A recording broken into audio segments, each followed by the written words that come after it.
Horizon théosophique, Association Compagnie Théosophie à Paris, conférence sur le thème La voie de la compassion vécue par les sages. Vécu, ça veut dire que ce n'est pas simplement intellectuel, que ce n'est pas simplement imaginé, c'est vraiment vécu.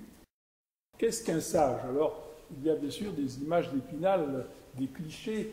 Le sage, on pense à quelqu'un qui a troqué l'hédonisme pour l'épicurisme, qui vit une petite vie tranquille avec ses petits plaisirs, au fond de la campagne. Donc, c'est pas ça pour la théosophie.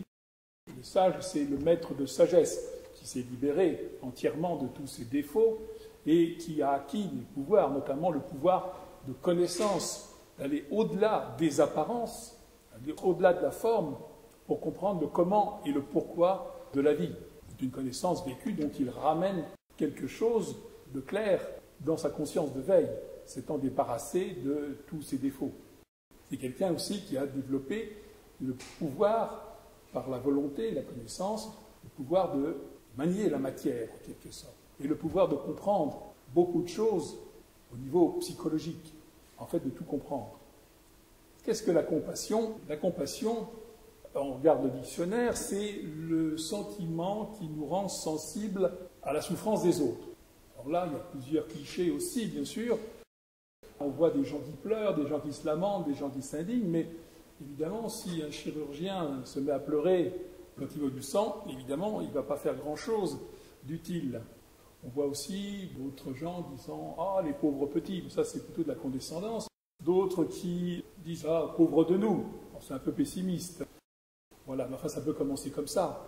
On voit aussi des fois une sorte de compétition au niveau de la compassion. « Ah, voilà, quelqu'un qui mérite enfin ma compassion parce qu'il est vraiment malheureux. » Voilà, il ne faut peut-être pas attendre.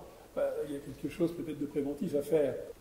La compassion, elle est plus ou moins développable, mais évidemment, ça doit déboucher sur quelque chose.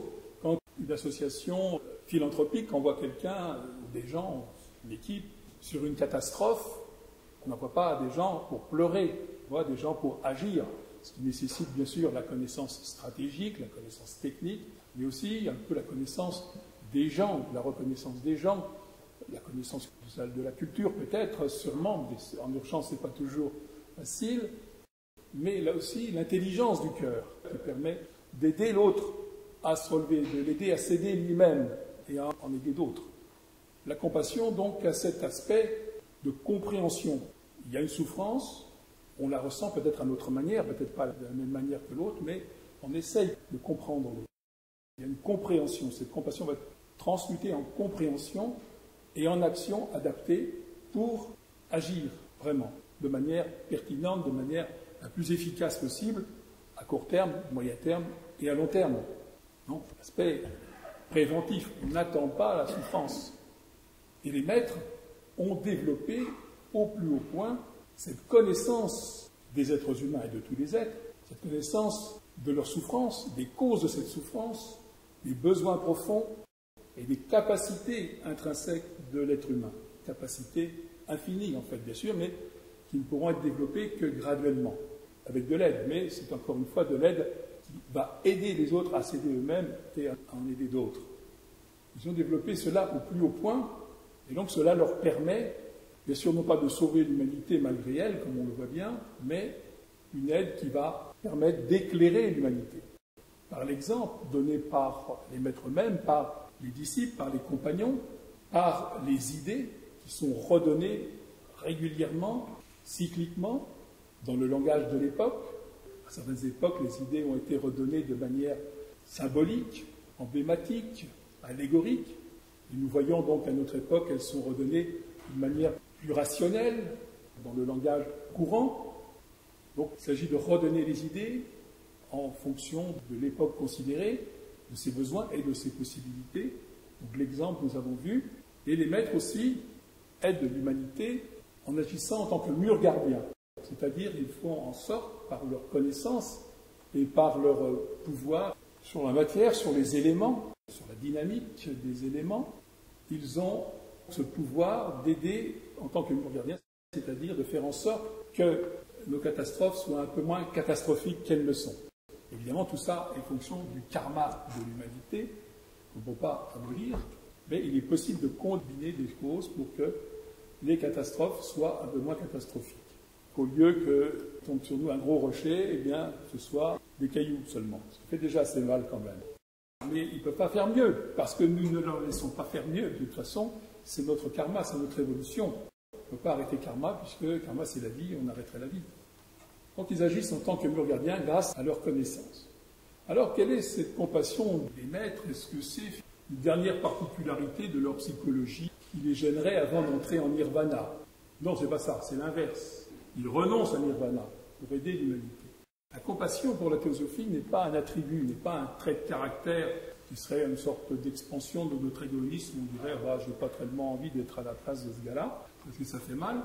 Non, c'est quelque chose de beaucoup plus profond. C'est lié à l'idée d'unité fondamentale.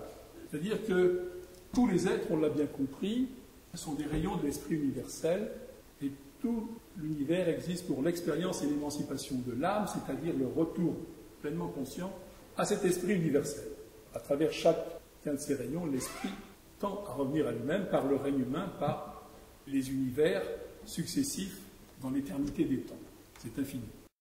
Donc nous possédons en nous le désir, le besoin profond de notre évolution, de ce retour à la source universelle, mais nous possédons en nous le désir et le besoin de tous les êtres de revenir à cette source, qu'ils en soient conscients ou non aujourd'hui, mais tout l'univers existe en fait pour ça, et tous les êtres possèdent en eux-mêmes, même s'ils n'en sont pas conscients maintenant, ce désir et ce besoin de revenir à l'essentiel, de revenir au vrai, de revenir à cette source éternelle. Et c'est rare qu'il n'y ait pas d'êtres qui n'aient d'aspirations spirituelles. Et souvent on les range au rang d'utopie, mais néanmoins, elles sont là. Alors, tout est là pour ça, mais il y a besoin de répéter les choses. Car initialement, quand nous fûmes pour la première fois des hommes, nous fûmes vraiment briefés. C'est-à-dire que notre pouvoir d'évoluer consciemment, volontairement fut allumé, avec le pouvoir de soi conscience, et donc le pouvoir de penser de manière abstraite aussi. Mais nous fûmes éduqués, nous eûmes des exemples devant nous de la réalisation spirituelle, vivant avec nous, à la fois en nous et à l'extérieur. Des idées essentielles, des idées innées furent imprimées en nous, en relation avec les idéaux dont nous avons parlé. Mais nous avons tendance à oublier, nous avons tendance à nous laisser captiver un peu trop par la vie matérielle et psychique. Donc il est nécessaire de redonner ces enseignements. Car immanquablement, un jour ou l'autre, à cause de la loi de karma qui fait que nous récoltons le fruit de nos erreurs, c'est-à-dire une certaine souffrance, nous sommes amenés à nous interroger. Et bien à l'intérieur, il y a peut-être des éléments comme ça qui viennent, mais ils sont un peu effacés. La mémoire n'est pas tout à fait fidèle, bien qu'elle soit là au fond. Et le mouvement théosophique est là pour nous rappeler que fondamentalement, nous sommes des êtres spirituels et que nous avons un destin spirituel très riche, très lumineux. Mais évidemment, ce n'est pas une question de séduction, de croyance. Tout cela est redonné à notre pouvoir de réflexion, non seulement nos capacités d'analyse, de synthèse, mais aussi notre intuition spirituelle. Nous l'avons fondamentalement, mais il nous faut la mettre en marche en quelque sorte, si on peut dire, la développer, bien qu'elle soit déjà développée sur son propre plan, il nous faut assurer la connexion. Et toutes les légendes, tous les mythes sont là pour montrer la difficulté, les épreuves qu'il y a à surmonter pour arriver à cet élément, bien souvent symbolisé par un élément féminin, parce que nous sommes un élément actif dans cette recherche, mais c'est le fond qui manque le moins. Nous avons tout ce qu'il faut en nous, et la première démarche est de réfléchir à tout ça de manière posée, objective, sans parti pris, sans préjugés, sans peur, sans désir personnel, uniquement pour la recherche de la vérité. Nous pouvons lire rapidement un petit passage de la Voix du silence, qui est un ouvrage très ancien.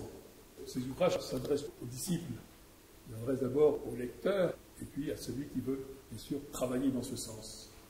Encore un mot, peux-tu détruire la divine compassion? La compassion n'est pas un attribut, c'est la loi des lois. L'harmonie éternelle, le soi d'Alaya, essence universelle et sans rivage, C'est la lumière de l'immuable justice et de l'harmonieuse disposition de chaque chose dans le tout. La loi de l'éternel amour.